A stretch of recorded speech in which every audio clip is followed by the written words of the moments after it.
Bismillahirrahmanirrahim. Assalamu alaikum.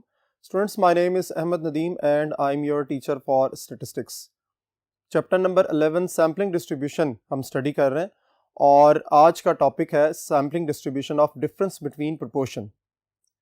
और वो proportion ये माइंड के अंदर रखिए कि वो सैम्पल से ही लिया जाएगा। तो आज एक नया क्वेश्चन हम स्टडी करेंगे और एक रिजल्ट को भी वेरीफाई करेंगे। तो चलिए बोर्ड की तरफ और देखते हैं क्वेश्चन की स्टेटमेंट। स्टेटमेंट है जी, late P1 represents the proportion of odd numbers in a random sample of size n1 is equals to 3 with replacement from a finite population 4 and 5। यानी पूरी डिटेल आपको बताई गई है कि P1 एक प्रोपोर्शन है जो कि ऑड नंबर्स का है और वो कहाँ से लिया गया है, size n1 is equals to 3 और वो पॉपुलेशन कौन सी है, 4 and 5। यानी दो मेंबर्स हैं पॉपुलेशन के, उसका साइज जो है सैंपल साइज 3 है और उसकी जो प्रोपोर्शन है वो P1 और वो ऑड नंबर्स की है। एक इंफॉर्मेशन यहां पर कंप्लीट हुई है। दूसरी इंफॉर्मेशन ये है कि similarly let P2 represents the proportion of odd numbers. यानी अगेन P2 एक और प्रोपोर्शन है जो कि रिप्रेजेंट कर रही है proportion of odd numbers in a random sample of size n is equals to 2 और वो भी विद रिप्लेसमेंट है। सो गौर करना है आपने कि elements present in a population same है, ठीक है, from the another population 3 and 6। यानी ये भी 2 एलिमेंट्स हैं लेकिन साइज 2 है, ये भी 2 एलिमेंट्स हैं लेकिन साइज 3 है। सो इस तरह की सिचुएशन भी एग्जिस्ट कर जाती है कि आपके पास रियल लाइफ में कि अगर एक पॉपुलेशन से हमने जो सैंपल साइज ड्रॉ किया है वो 2 है तो दूसरा 3 हो सकता है, या पहला 3 हो सकता है दूसरा 2 भी हो सकता है। सो अब फाइंड क्या करना है, construct a sampling distribution of P1 minus P2। Mind it, P1 minus P2 क्या है, P1 फर्स्ट पॉपुलेशन से जो आपने सैंपल्स ड्रॉ किए उसका प्रोपोर्शन है और P2 जो है वो सेकंड पॉपुलेशन से जो सैंपल्स ड्रॉ किया है उसकी प्रोपोर्शन, और दोनों की प्रोपोर्शन जो है वो ऑड नंबर्स की है। ठीक है जी। अब क्या करना है आपने, जब सैम्पलिंग डिस्ट्रीब्यूशन बना ली तो फिर वेरीफाई करना है इस रिजल्ट को, that is sigma square P1 minus P2 is equals to pi minus pi into 1 minus pi over n1 plus pi into 1 minus pi over n2। यानी ये रिजल्ट आपने वेरीफाई करना है। इस रिजल्ट से आपको आइडिया हो रहा होगा कि जो लेफ्ट साइड है this is the variance of sampling distribution of P1 minus P2। यानी वो जो प्रोपोर्शंस की का डिफरेंस लेने के बाद सैम्पलिंग डिस्ट्रीब्यूशन बनी है उसका वेरिएंस है sigma square P1 minus P2, और उसके हवाले से आपने इसकी रिजल्ट को वेरीफाई करना है। यह एक बड़ी बात इंपॉर्टेंट जो समझने वाली है वो ये है कि आपको याद रखना है कि यहां पर नहीं बताया गया कि आप मीन कैलकुलेट करना है या नहीं करना, तो फिर इसका फैसला आपने खुद करना है कि इस रिजल्ट के लिए क्या मीन की कैलकुलेशन जरूरी है। ये इंशाल्लाह नेक्स्ट कुछ टाइम के बाद हम देखेंगे कि इसके लिए यानी sigma square P1 minus P2 के लिए क्या मीन की वैल्यू जरूरी है।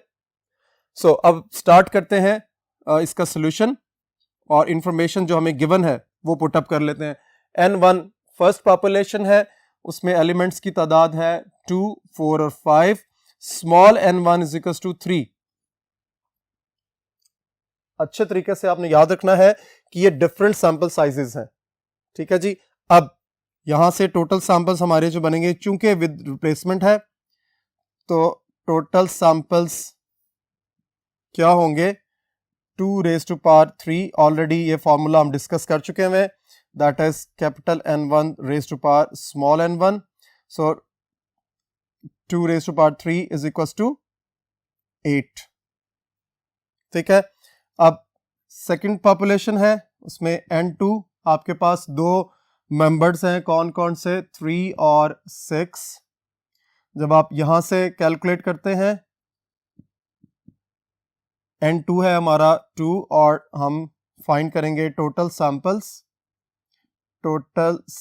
चूंकि ये भी विद रिप्लेसमेंट है तो capital N2 raise to power small n2 तो आंसर आ जाएगा आपका 2⁻², यानी 4 आपके पास सैंपल्स बनेंगे सेकंड पॉपुलेशन के लिए और 8 सैंपल्स बनेंगे आपके पॉपुलेशन 1 के लिए। तो चलिए नेक्स्ट बोर्ड की तरफ और इन कैलकुलेशन के हवाले से सैंपल्स को कैलकुलेट करते हैं। जी, हम टाइटल के साथ इसको मूव करेंगे, पॉपुलेशन 1। ठीक है, पॉपुलेशन 1 में हमारे पास कौन कौन से एलिमेंट्स हैं जी? 2 एलिमेंट्स हैं, 4 and 5, 4 and 5। सेकंड ऑप्शन के लिए हमारे पास चूंकि विद रिप्लेसमेंट है तो 4 भी अवेलेबल होगा, 5 भी अवेलेबल होगा। जब हम थर्ड की तरफ जाएंगे तो तब भी हमारे पास पॉपुलेशन पूरी की पूरी एग्जिस्ट करेगी, 4 and 5, और ये भी 4 and 5। ट्री को बहुत ध्यान से आपने अंडरस्टैंड करना है। जब हम 5 की बात करेंगे तो 5 के लिए भी हमारे पास सेकंड के लिए दोनों नंबर्स अवेलेबल होंगे सेकंड एलिमेंट के लिए, और 4 के बाद जब आगे मूव करेंगे then again we would have 4 and 5, and for 5 it is also 4 and 5। चूंकि सैंपल साइज 3 था, अब हमने सीरियल नंबर जनरेट करना है, सैंपल्स और फिर उसकी प्रोपोर्शन। चूंकि ये पॉपुलेशन 1 है तो यहां से इसको जनरेट करेंगे। अब टोटल सैंपल्स हमारे 8 बनेंगे, 1 2 3 4 5 6 7 and 8। सैंपल पहला देख लें, 4 4 4 4 4 5 4 4 4 4 4 5 4 5 4 4 5 4 4 5 5 अकॉर्डिंग टू द ट्री हमने ये जनरेट किया। अब 5 की बारी है, 5 4 4 5 4 4 5 4 5 5 4 5, then 5 5 4 5 5 4 and 5 5 5। अब प्रोपोर्शन निकालनी है हमने ऑड नंबर्स की। सो ऑड नंबर की प्रोपोर्शन देखेंगे, ये देखिए तीनों नंबर्स इवन है तो 0/3। यहां पे देखिए एक नंबर आपके पास ऑड है तो 1/3। देन यहां पे देखिए 1 नंबर ऑड, 1/3। फिर यहां पर देखिए 2 नंबर ऑड हैं, 2/3। 5 4 4 तो देखिए 1 नंबर ऑड है, 1/3, अगेन 2/3, देन 2/3 एंड 3/3, क्योंकि तीनों ऑड नंबर्स हैं। अब पॉपुलेशन 2 को देखेंगे,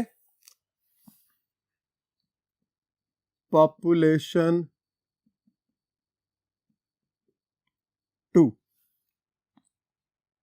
ठीक है, पॉपुलेशन 2 में हमारे पास 2 एलिमेंट्स हैं, कौन कौन से? 3 और 6, 3 and 6। और चूंकि ये सैंपल साइज 2 है तो हम 3 6 को दोबारा लिखेंगे और 6 के लिए भी 3 6 को दोबारा लिखेंगे। सो यहां पर भी सीरियल नंबर, सैंपल्स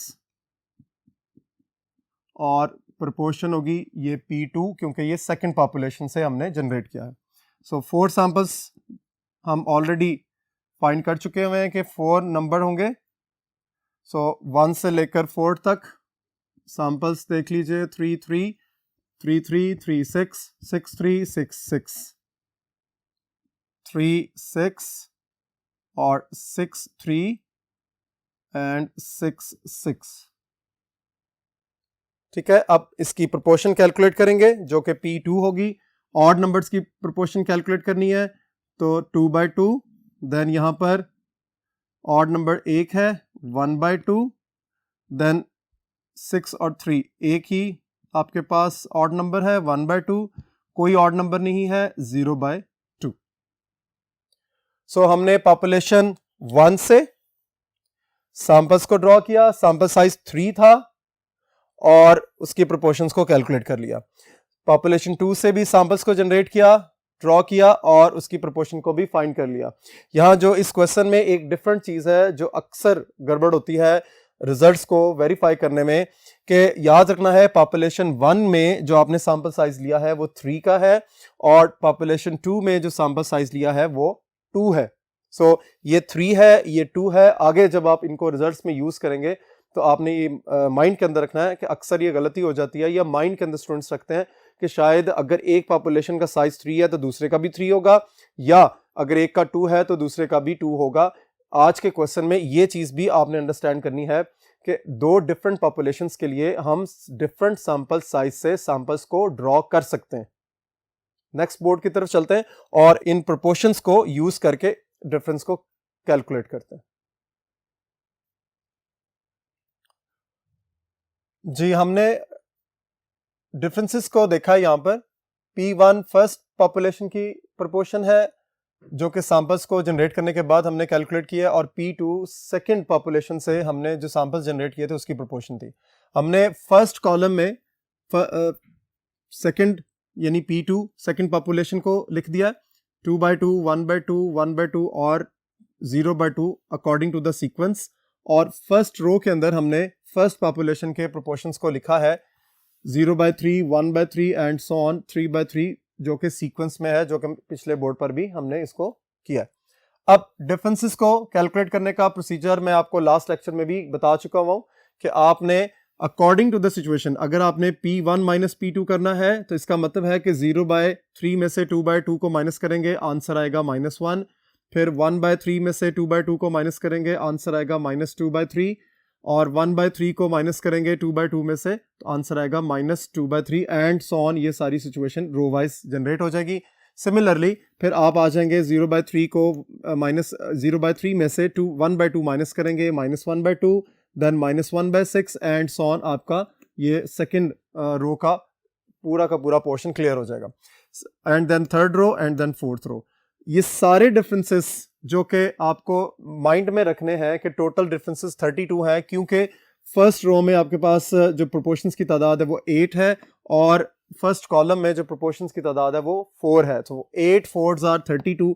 ये टोटल डिफरेंसेस 32 है जो कि कैलकुलेट किए हुए हैं as per pattern in the last lecture जो कि हमने कर चुके हैं।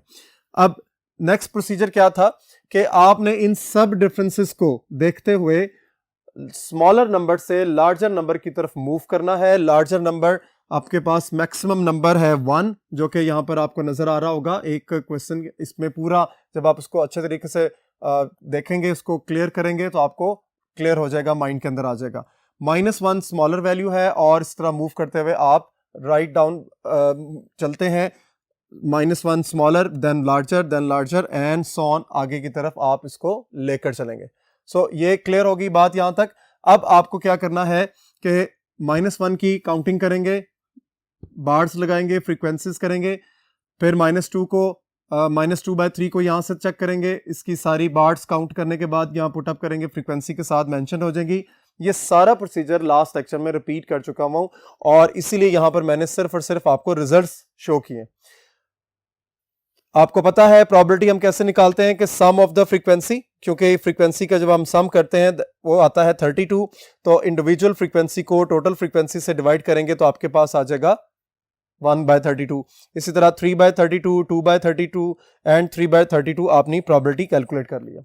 नेक्स्ट हमारा कॉलम है कि आपने फर्स्ट कॉलम जो कि डिफरेंसेस का है P1 माइनस P2, ये जो सारे डिफरेंसेस आपके पास आ रहे हैं, इन डिफरेंसेस में से आपने इसको कैलकुलेट करना है और ये माइंड के अंदर रखिए कि ये जो सारे डिफरेंसेस हैं इसको आपने प्रोबेबिलिटी के साथ मल्टीप्लाई करना है तो आपके पास आंसर आ जाएगा यहाँ पर P1 minus P2 multiply by probability of P1 minus P2।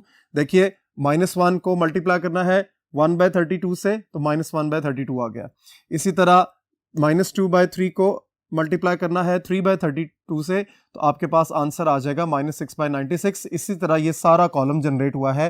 For example अगर ये 2/3 को देखें तो 2/3 ने मल्टीप्लाई होना है 3/32 से तो आंसर आ जाएगा 6/96। इस तरह आपको इस कॉलम का सम चाहिए और देन फाइनली आप क्या करते हैं, फर्स्ट कॉलम जो कि डिफरेंसेस का है इस डिफरेंसेस को स्क्वायर करेंगे और इस स्क्वायर को प्रोबेबिलिटी के साथ मल्टीप्लाई करेंगे और यहाँ लिख देंगे। ये रिपीट करने का मकसद सिर्फ ये है कि आपको आइडिया हो कि हम कैलकुलेशंस ये वाली जो परफॉर्म कर रहे हैं ये सारी की सारी प्रीवियस लेक्चर वाली ही है। हमने इसमें लास्ट लेक्चर में सारी कैलकुलेशंस इसी अंदाज में की हैं। सिर्फ क्या है, वैल्यूज का डिफरेंस है। अब ये जो काम है कि आपको सम चाहिए लास्ट 2 कॉलम्स का, इसको आप अच्छे तरीके से अंडरस्टैंड कर लें। देखिए, कैलकुलेटर पर आपके पास 2 तरह की ऑप्शंस होती हैं।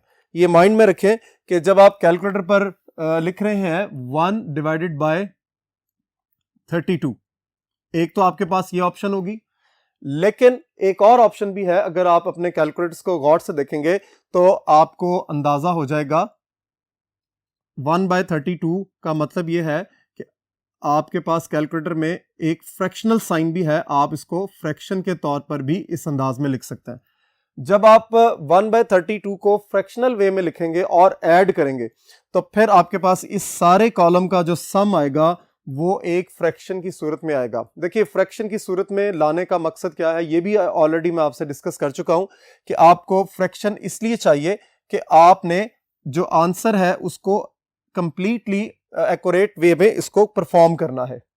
ठीक है, ये माइंड के अंदर रखें कि अगर आप फ्रैक्शन से बाहर जाएंगे तो आपका आंसर जो है वो एक्यूरेसी से हटता चला जाएगा।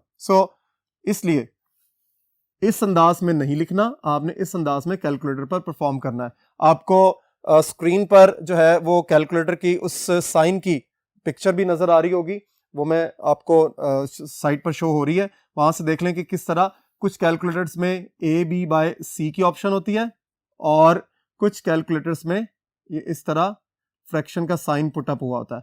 दोनों कैलकुलेटर्स जो है वो आपको फ्रैक्शनल आंसर प्रोवाइड करते हैं। तो यहां पर हम उसी अंदाज में इसको सम करेंगे और आपने जैसे यहां लिखा हुआ है उसी अंदाज में फ्रैक्शंस को देखना है। It is -1 divided bye 32। ये डिवाइडेड बाय ये वाला साइन नहीं है, एक्चुअली दिस फ्रैक्शन साइन को हम कंसिडर कर रहे हैं। -1/32 -6/96 -2/64 -3/96 -6/192 एंड चूंकि ये 0 है हम इसको नहीं पुटअप करेंगे, प्लस 6/192 प्लस 3/96 प्लस 2/64। ये सीक्वेंस के साथ हम इसको पुटअप कर रहे हैं, प्लस 6/96 एंड प्लस 1/32। जब आप इसको सॉल्व करते हैं तो आपके पास जो आंसर है, जरा गौर करना है आपने, इसमें से कुछ आंसर्स जब आप इसको देखेंगे, इसको फ्रैक्शनल पॉइंट ऑफ व्यू से भी देखें तो कुछ वैल्यूज जो हैं वो माइनस होती चली जा रही हैं और आपस में कैंसिल होते हुए हम एंड की तरफ जब जाएंगे तो हमारे पास आंसर जो है वो 0 बचेगा। कैसे, गौर से देखिए। ये मैंने पहले इसलिए नहीं बताया कि आप लोग इसको परफॉर्म करें, क्योंकि आपको ये परफॉर्मेंस आना जरूरी है। -1/32 और -1/32, इसी तरह -6/96 और +6/96, -2/64 एंड 2/64। इसी तरह ये सारी वैल्यूज जब कैंसिल होंगी तो इस कॉलम का सम जो है वो आपके पास 0 एग्जिस्ट करेगा। अब जब इसमें आते हैं तो ये चूंकि सारी की सारी पॉजिटिव वैल्यूज हैं तो यहां हमारे पास आंसर एग्जिस्ट कर जाएगा। 1/32 प्लस 12/288 प्लस 2/128, यहां पे हम देन 3 प्लस 3/288 प्लस 6/1152 प्लस 0/32 है, इसको नहीं हम लिख सकते, अगर लिखना चाहें तो आप लिख सकते हैं क्योंकि 0 की कोई इंपॉर्टेंस नहीं है, plus 6/1152 plus 3/288 plus 2/128 plus 12/288 and plus 1/32। जब आप इसको सॉल्व करते हैं तो आपके पास इसका जो सम है कॉलम का, दैट इज 5/24। यहां पर हमारे पास आंसर आया है 0 सम का, और जो सेकंड कॉलम है उसका सम आया है 5/24। सो वापस बोर्ड नंबर 1 की तरफ चलते हैं और इन रिजल्ट्स को यूज करके अपने जो वेरिफिकेशंस हैं वो कंप्लीट करते हैं। जी, हमारे पास जो फाइनल रिजल्ट्स आए हैं, sigma P1 minus P2 into probability of P1 minus P2 is 0 and sigma P1 minus P2 square into probability of P1 minus P2 is 5/24। हमने इन रिजल्ट्स को यूज करके अपना रिजल्ट वेरीफाई करना है जो कि क्वेश्चन में हमें पूछा गया था, और वो था we have to verify that, क्या चीज हमने वेरीफाई करनी है, sigma square P1 minus P2 is equal to pi 1 into 1 minus pi 1 divided by N1 plus pi 2 into 1 minus pi 2 divided by N2। So left hand side हम सबसे पहले देखेंगे जो कि है sigma square P1 minus P2, और उसका formula है sigma P1 minus P2 whole square into probability of P1 minus P2 minus sigma P1 minus P2 into probability of P1 minus P2 whole square. So आप values substitute करेंगे। देखिए 5/24 minus 0 square, तो finally आपका answer आ जाएगा 5/24, क्योंकि ये 0 है, 0 का स्क्वायर माइनस करेंगे तो आंसर आपका एग्जिस्ट कर जाएगा। अच्छा जी, लेफ्ट हैंड साइड हमने कैलकुलेट कर लिया। अब हम राइट हैंड साइड की तरफ देखेंगे। राइट हैंड साइड में हमारे पास क्या है जी, पाई 1। सबसे पहले हम पाई 1 को कैलकुलेट करेंगे। पाई 1 is the proportion of the population 1, तो ऑड नंबर्स 1/2, ठीक है, और पाई 2 is the population proportion from population 2, it is also 1/2। अब हमें क्या चीज कैलकुलेट करनी है, यहां पर स्पेस में इसको हम वेरीफाई करेंगे। पाई 1 इंटू 1 माइनस पाई 1, तो इसका आंसर देख लीजिए, इसका आंसर आएगा 1/2 into 1 minus 1/2, so it is 1/4। Pi 2 into 1 minus pi 2 is equals to 1/2 into 1 minus 1/2, it is 1/4। So हम ये कह सकते हैं pi 1 into 1 minus pi 1 divided by N1 plus pi 2 into 1 minus pi 2 divided by N2 is equals to, अब ये जो numerator है उसका आंसर 1/4 है, 1/4 डिवाइडेड बाय N1 कितना था 3 माइनस 1/4 डिवाइडेड बाय N2 हमारा 2 था, तो फाइनली देखिए क्या आंसर आएगा 1/12 माइनस 1/8। अब इसको भी वेरीफाई कर लेते हैं कि हमारा फाइनल आंसर क्या आता है। 1 divided bye 12 minus 1 divided bye 8, it is 3, sorry ये प्लस है, ये साइन प्लस का है इसलिए यहां पर भी प्लस ही आएगा। It is 1 divided bye 12 plus 1 divided bye 8, it is 5/24। सो हम ये कह सकते हैं फाइनल आंसर है आपका, इट इज प्रूव्ड। क्या चीज प्रूव है, sigma square P1 minus P2 is equals to pi 1 into 1 minus pi 1 divided by N1 plus pi 2 into 1 minus pi 2 divided by N2 is equals to 5/24। हमने ये जो right hand side solve की थी उसका answer भी 5/24 है, ये left hand side solve की थी इसका आंसर भी 5/24 है।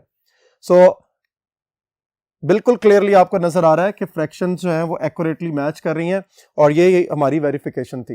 होप आज का लेक्चर आपको यहाँ तक अच्छे तरीके से क्लियर हो गया होगा। इस क्वेश्चन को अच्छे तरीके से खुद से एक दफ़ा प्रैक्टिस करें ताकि इसकी कॉम्प्लेक्सिटीज़ जो हैं वो आप अच्छे तरीके से अंडरस्टैंड कर सकें। नेक्स्ट लेक्चर में इंशाल्लाह मुलाकात होगी। अल्लाह हाफ़िज़।